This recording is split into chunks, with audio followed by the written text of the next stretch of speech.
lulusan terbaik La Masia bersama dengan Barcelona, kemudian di bawah pelatih Fonseca dia bersinar, tapi dia redup banget, nggak dikasih kesempatan bermain.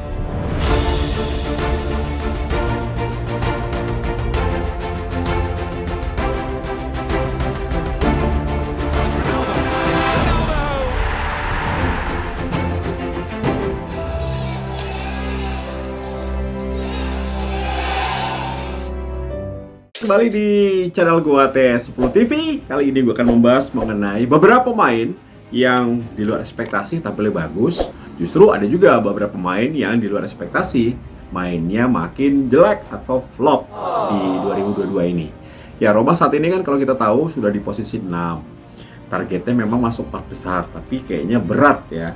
Karena penampilan Juve semakin hari semakin bagus, semakin kembali ke performa terbaik mereka. Jadi kalau Roma bisa 4 besar, alhamdulillah, bagus lah, kita senang. Tapi kalau enggak, at least di Europa League lah, jangan di Conference League lagi tahun depan. Nah, ini persaingannya akan masih sangat ketat dengan Atalanta, dengan Lazio dan juga Fiorentina. Jadi kita berharap ada konsistensi. Tapi dalam kesempatan kali ini gue akan membahas mengenai beberapa pemain yang flop, yang di luar dugaan mainnya jelek banget gitu, makin nggak jelas gitu. Kalau kata anak sekarang gaje gitu kan, makin nggak jelas. Ya, Matheus Vinha yang pertama. Ini pemain yang memang didatangkan untuk bisa mengisi posisi Leonardo Spinazzola yang masih cedera. Tapi makin kesini justru posisinya mulai diganggu oleh pemain lain. Bahkan Nikola Zalewski bermain cukup bagus di posisi itu.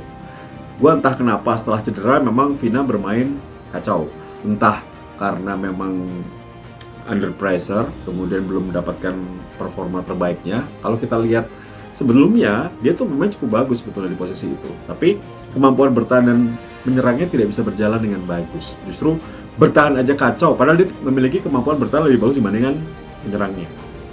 Sekarang justru gak kelihatan dua-duanya. Banyak blunder terakhir ketika menghadapi Vitesse ya, banyak sekali kesalahan dilakukan oleh Vinha. Jadi di posisi kiri selalu diserang terus oleh lawan.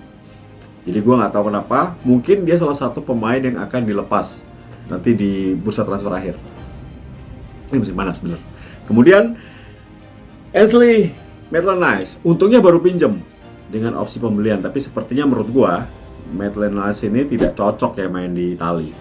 Dia tidak punya kelebihan ya yang bisa dimanfaatkan. Padahal dia dulu bermain di Arsenal bagus loh. Dia bisa bermain di dua posisi atau gelandang bertahan bagus, di bek kanan bagus. Tapi di Roma dia seperti tidak mendapatkan rumahnya gitu. Jadi memang kadang pemain bagus ketika bermain di sebuah tim belum tentu dia bisa main bagus, tapi ketika dia pindah tim dia bagus. Jadi hoki-hokian gitu, cocok-cocokan.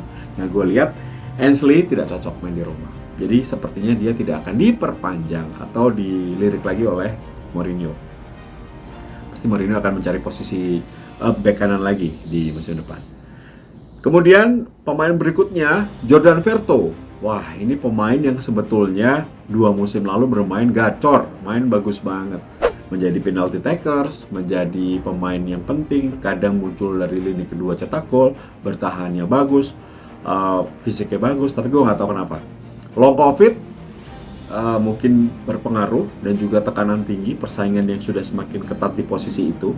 Di posisi 6 tuh persaingannya luar biasa loh. Ada Bryan Cristante, ada Jordan Verto, Ebrima Darbo, Sergio Oliveira. Ya, banyak lah yang di posisi itu, termasuk Diawara ya. Cuma memang sebetulnya Jordan Verto dengan Bryan Cristante itu pasti pilihannya si Mourinho. Hanya saja gue atau kenapa penampilan turun. Bahkan telat dalam bertahan, kemudian jarang juga maju membantu penyerangan. Pokoknya posisinya kayak linglung gitu, bingung. Apalagi setelah Roma bermain dengan 3-5-2. Ini makin kacau. Mau 3-5-2, 3-4-1-2, posisi dia makin gak jelas. Jadi gue rasa dia salah satu juga yang akan ditarik oleh Fiorentina kali ya. Fiorentina juga menginginkan jasa dari Verto. Bahkan AC Milan juga mau jasa dari Verto. Semoga aja semasa masih mahal, selagi masih mahal, lumayan kan buat beli pemain lain. Itu. Kemudian Carlos Perez, ini lulusan terbaik La Masia. bersama dengan Barcelona, kemudian di bawah pelatih Fonseca dia bersinar, tapi dia redup banget, nggak dikasih kesempatan bermain di bawah Mourinho. Gue nggak tahu kenapa. Gue salah satu yang ngefans sama dia. Dia salah satu pemain bagus sebetulnya. Apalagi dia bermain di sisi kanan, kakinya kiri. Itu bagus banget. Jadi nusuk sekali, syuting masuk gitu. Hanya saja memang tidak terlihat atau tidak mendapatkan kesempatan bermain. Jadi memang sulit bagi Perez kayaknya untuk bertahan. Gue rasa sudah ada Sevilla, sudah ada Valencia yang mau jasa dia. Mungkin dia bisa akan hengkang nanti di bulan Juni. Karena juga pasti Mourinho di musim keduanya akan jor-joran katanya. Oke, berikutnya Eldor Shomurodov. Waduh, ini yang benar-benar redup ya. Dia menjadi korban kedatangan Tammy Abraham. Ketika Tammy Abraham bermain bagus, tidak cedera, maka striker-striker yang ada saat ini di Roma pasti tidak akan main. Gitu. Ketika ada kesempatan main, yang main bukan Eldor. Jadi malah Felix Gian yang main. Jadi menurut gua susah Eldor. Jadi Eldor kayaknya bakal dilepas juga, bukan pilihan utama. Dilirik main 10 menit, 15 menit pun jarang. Selesai kayaknya. Bakal tidak ada tidak diperpanjang atau dijual. Itu yang flop, itu yang gagal. Tapi tentunya di Roma ini banyak pemain yang menjanjikan. Ya, salah satunya gua bahas dulu dari lini belakang, yaitu Maras Kumbula. Ini Maras Kumbula pemain pinjaman dari Hellas Verona. Gue berharap ya Friedkins bersaudara dan juga Mourinho akan memperpanjang, karena ini merupakan pemain yang bagus. Dia ketika banyak dikasih kesempatan dia kelihatan bagusnya. Ini pemain tim nasional Albania ini makin bagus ya. Menurut gue lebih tenang ya. Gue lebih tenang kalau yang di belakang tiga pemain itu adalah Maras Kumbula, Mancini dan Smalling. Aduh, tenang banget. Bukan Ibanez malah pilihan gue, malah Maras Kumbula.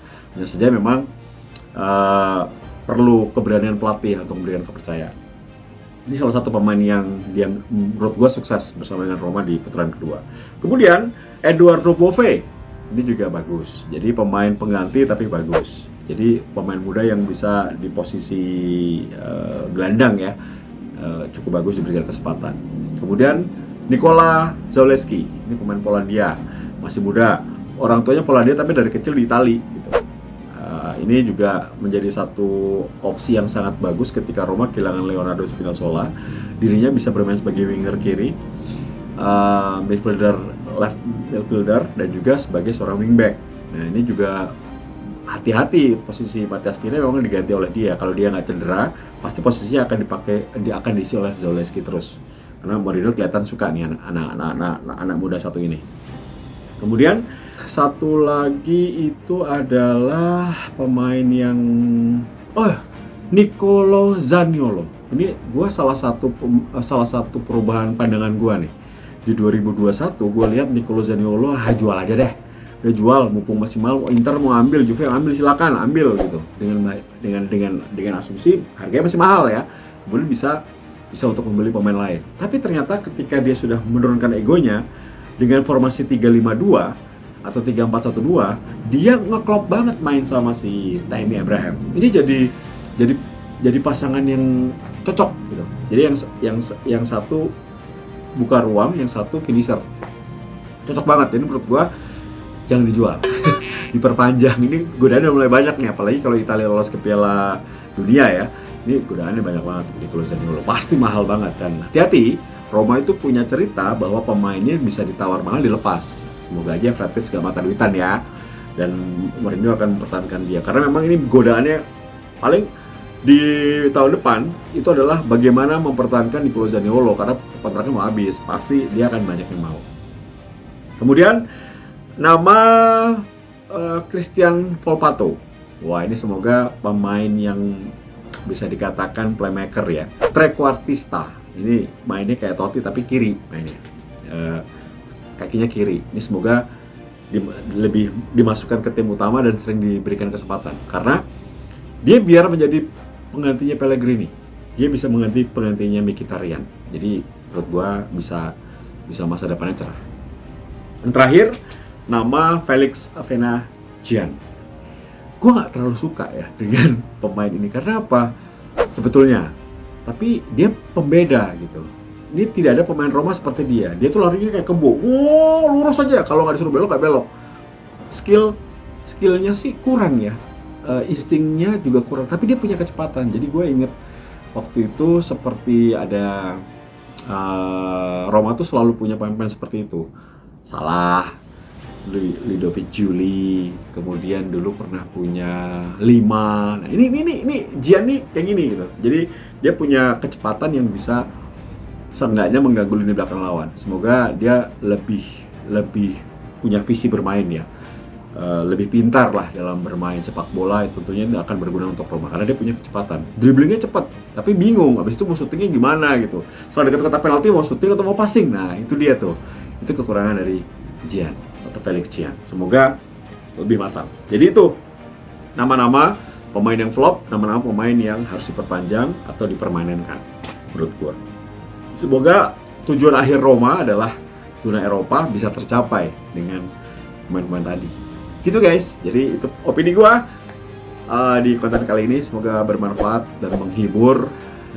Sampai ketemu lagi di konten-konten berikutnya. Forza Roma, Roma, Tia Nugroho, sana. Bye.